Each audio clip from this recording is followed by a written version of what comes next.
tonight, one more night of coming to the screenings to get audience reactions, and I think you'll like what you hear today. There's some pretty cool things happening here in town, and hopefully it'll spread around to all the other neighborhoods and cities, and all of you will be able to take part and do what you can to spread the word. Well, I have Dave here, who I met actually tonight. I saw you here the other night, though. Was it last night? Right.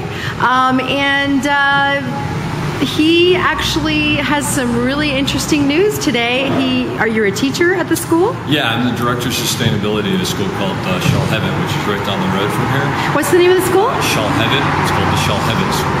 And you're the director of sustainability? Yep, I'm sort of the green guy, if you will. Wow, and what kind of things do you do for that effort? You know, it's all educating the students, obviously greening the building, you know, all sorts of stuff. We're getting rid of plastic water bottles, we're tracing our energy footprint.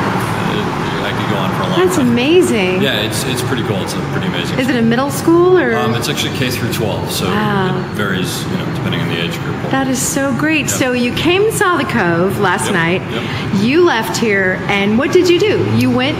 Well, actually, I spoke to Charles after the movie and said, "Hey, our kids came and saw this movie this afternoon." Oh, they did see it. About 10 or 15 in the ecology class. Excellent. And I said, you know, we're down the road. Would you come talk to them tomorrow? And he was psyched and so gracious, and came and talked to them today. And they were just so excited about the movie and to meet someone in the movie. Exactly. You know, concrete. Sure. And you know, he said, look, one of the things that we've been thinking of is this idea of having a Facebook page called Cove Kids, which would be specifically for kids to teach. Show kids, you know, tell kids about the movie and go see the movie and this and that and the other. And I would say I was at 3 o'clock, and by 6 o'clock tonight, one of the kids had gone and created, I think actually, he got a little overzealous. He created like 3 pages, and I don't understand Facebook completely, but like one group, one fan page, and it's and then he emailed me and he said, I think I did a bit too much, so he's now putting it all into sort of one page. But 3 hours later, he had created this thing because, you know, he wanted to be part of it. He was so on fire after seeing this. No, absolutely. That's how hopeful this movie is, isn't it? I mean, it's not the gory, horrifying thing that some people have been talking about. No, you know what? The thing that impresses me about this movie and that I try to tell the kids about, which I think they got, was, number one, this was one man's mission and one man's dream. I mean, there are a lot of people who helped it, but it started with one person who saw the problem that he had created and decided that he had an obligation, a moral obligation to do something about it. So that's amazing to me. Number two is he's done something. He didn't just make a movie, or these guys didn't just make a movie. They've actually stopped this from happening so far, and stopped these kids from eating tainted meat, and you know, really done something. So it's very impressive to me when people can go out and create something like this and actually have a cause and effect. Sure, absolutely. They've changed something serious. And I think now it's up to the rest of us, as Charles was just saying, as they say at the end of the movie, it's like this is just like the starting point. Exactly. And one of the things that we talked about with the kids today that I always talk about with them is like, you know, dolphins may not be your thing, but there's something out there that is. There's more than enough problems. Sure.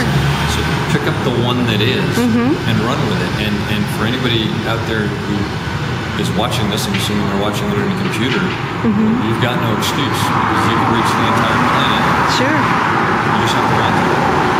I have a question for you about mercury toxicity. Do you talk to your kids at all about the type of toxins that they might be ingesting? And I understand. I haven't actually talked to them about mercury toxicity, but today we spoke about it. And you know, one of the things that we're doing, concentrating on this year a lot, is through the community supported agriculture, is food, and the idea that food doesn't come from the store. Yes. It comes from a farm or the ocean. Excellent. Or whatever.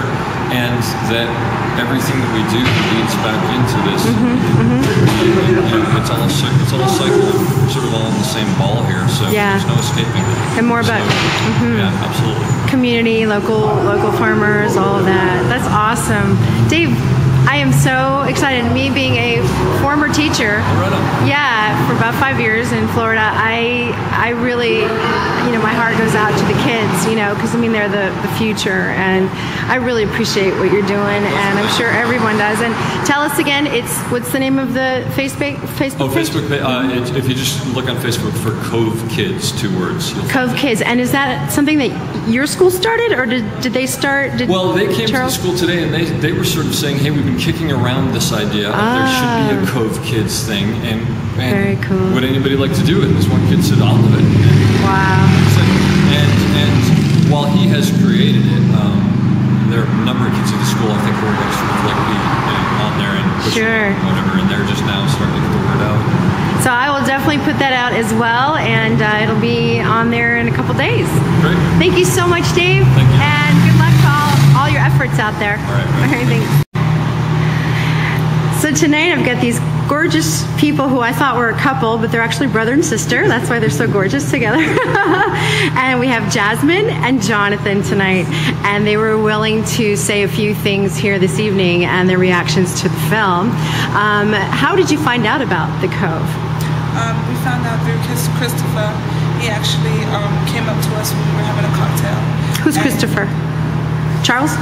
He was the person who did the... Charles Hamilton. Yes. Right. That's okay. It's a C name. Christopher. We just met him. Oh, yes. So you met him at the bar? Mm-hmm. Isn't that something? Well, that's good. Hey, you got to spread the word wherever you are, right? That's great. And he's totally that. You know what? He is a diehard. Yeah. He has been here every night. He goes to all the screenings. He did that thing this afternoon with the kids. Anyway, so you met him at the bar, and he just handed you a postcard? What did he do? He told us to come to this location and to watch the film, and he didn't tell us really what it was about, but he told us that it was a real life eco suspense movie. Yeah. Whoa, that's pretty good. And a story of redemption. Yeah, and a story of redemption. Trainer, yes. a flipper. Very good. That was awesome, though. You must have went home and memorized that, huh? Actually, we just came from it right now. From the Q&A, so it stayed fresh in your mind. Okay. I thought he told you this last night. Okay. So you were excited. You came the next day to come and see the film. So he must have said some pretty cool things about it. That's awesome. So were you glad you came? Yes, very.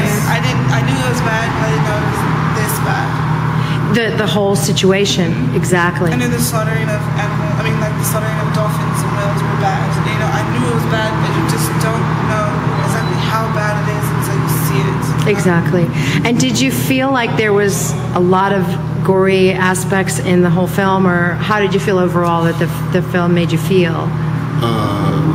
It was kind of uncomfortable. I think being in LA and just being a human, period, in this day and age, we're kind of desensitized to blood. True. But to see things that are real and in real life movies, those still hit us. Right. So it wasn't fake, it wasn't sci-fi. So those you kind of go into the movies thinking, well, this is fake. Yeah. If someone dies, it's okay because it's not real. Exactly. But to see these animals actually suffering and being, slaughtered and just the whole species of the animals coming to a complete end. Sure, the thought of it is pretty hard. But do you think that the film dragged on that aspect of it, or? No, it was very well. I feel very well produced. Put together, yeah. What was really sad is that it had to take the mercury for the children in order for them to be like, oh, it's even not stopping, obviously not stopping, but for them to even take heed to what was going on. Like, oh, they're hurting our children. You're hurting animals, period. You're hurting mammals, period. So it was kind of a letdown for them for it to be that much, for them to be like, okay, everybody loves kids, yes, but it's that sad for us to be like, oh, it hit my children, so therefore, oh, yes, now we have to do something about it. It's ridiculous. It's sad. Yeah, exactly. It's too bad it had to come to this point, but so many things in life are that way, aren't they?